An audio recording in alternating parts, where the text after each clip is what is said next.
What's up, guys? I'm Cara Di Falco. This is Cara's Cucina, YouTube's first and only Emmy-nominated cooking show. My special guest today, I still stumble over that word, Beth Nydick, co-author of the book Clean Cocktails. And we are getting into fall and celebrating with another delicious drink. This one is called the Spiced Suburban. So just imagine you come home from apple picking, your fingertips are frozen, your feet are a little cold, and you have a nice clementine bourbon drink. Ooh, right? Yes. That's what we're having today. I love it. So we're gonna fill this up with ice. This one's are really easy. You can do this in a pitcher. Okay. Well, you don't wanna just do a couple individual drinks.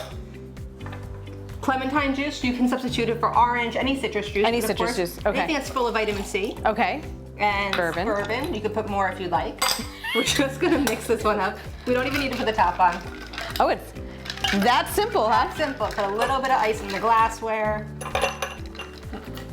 And then this is the best part of this is when you're gonna float some of the cloves on top. Because like we talk about all the time, you're really not only eating with your mouth, you're really eating with your eyes and your nose and your ear, and your, not your ears. Not your ears, although you could. You're really only eating with your eyes and your nose. So beautiful with the cloves floating in it. That is really pretty. You can put this in a mug, you can make this a little warm, room temperature. This is really a very versatile drink, but it will warm you from the inside out. Let's see. Oh, that is delicious. Right? Absolutely. Simple, easy. I love it with I love clove. Exactly. That's one of my favorites. I imagine like setting up like 6 or 7 drink, like those little coupette glasses. Yes. You do as well. Have it all set up with the pitcher. In it, with Okay. the picture of it. Pour it out.